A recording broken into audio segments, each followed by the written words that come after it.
बच्चों शुरू करते हैं आज की कहानी। ऊंट और सियार दोनों में गहरी दोस्ती थी, कितनी गहरी?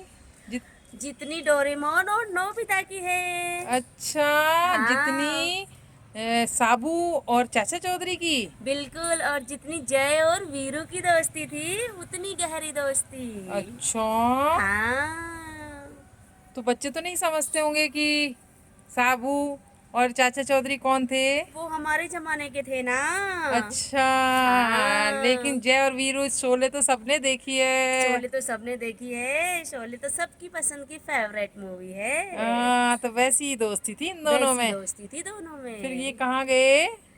तो एक दिन सियार ने देखा कि एक बहुत बड़ा गन्ने का पेड़ है। हाँ, वो दौड़ा दौड़ा दौड़ा दौड़ा अपने ऊंट दोस्त के पास आया और बोला, अरे ऊंट भाई, आज तो मीठे मीठे गन्ने खाने का बहुत मन कर रहा है। चलो आओ, मैं तुम्हें गन्ने के खेत में लेके चलता हूँ। तो ऊंट के मुंह में भी पता है क्या हुआ? क्या हुआ? पानी आ गया। ओहो, हाँ, मीठी मीठी गन्ने का नाम सुन के। मेरे भी मुंह में पानी आ रहा है। क्या खाने की इच्छा हो रही है आपकी? रसगुल्ला। अरे वाह, मुझे भी रसगुल्ला बहुत पसंद है। अच्छा, फिर वो गए हाँ दोनों? दोनों गए, देखा बीच में नदी आ गई। ओ, तो ऊंट की पीठ पर सियार बैठ गया अरे और वाह, दोनों ने नदी पार कर ली। पक्की दोस्ती। पक्की दोस्ती। और जहाँ पहुँचे, मीठे मीठे गन्ने के खेत और में। फिर तो उन्होंने बहुत जम के गन्ने खाए होंगे। दोनों ने बहुत जम के गन्ने खाए। और गन्ने खाने के बाद पता है क्या हुआ? क्या हुआ? सियार करने लगा "उआ, उआ"। ओ, फिर तो किसान आ गया होगा पक्का। बिल्कुल। ऊँट ने कहा, अरे चुप हो जा भाई, चुप हो जा, कोई आ जाएगा और हमें मारेगा। हाँ, पर मारेगा तो सही। हाँ, पर सियार बोलता है, हाय खाना खाने के बाद तो मैं जरूर से हुआ हुआ नहीं करता, तो मुझे चैन नहीं पड़ता। फिर तो मर गए दोनों। आ गया किसान दौड़ा दौड़ा। फिर क्या हुआ पता है?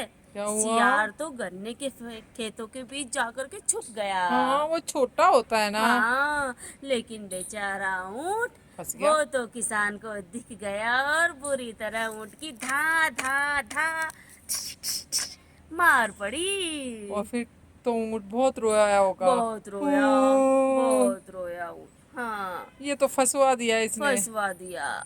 फिर क्या हुआ? जैसे तैसे ऊँट खड़ा हुआ और वो वापस अपने घर की ओर चलने लगे। फिर वापस से बीच में वही नदी आ गई। अब तो सियार को वापस ऊँट की पीठ पे बैठना पड़ा। क्या ऊँट ने सियार को बिठा लिया? बिठा लिया, बेचारा ऊँट इतना भी तो बुरा नहीं था।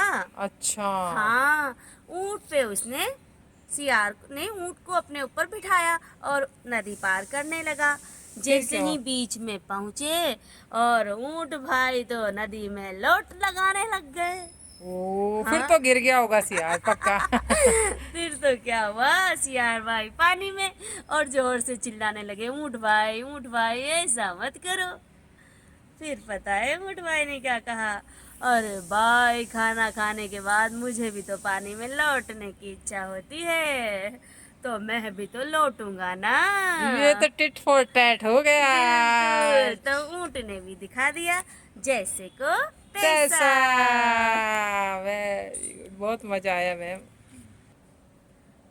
तो आपने जाना कि आज की जो कहानी थी उससे हमें शिक्षा मिलती है कि हमें कभी भी अपने बारे में ही नहीं सोचना चाहिए, बल्कि जो हमारे आसपास के लोग हैं उनके बारे में भी सोचना चाहिए।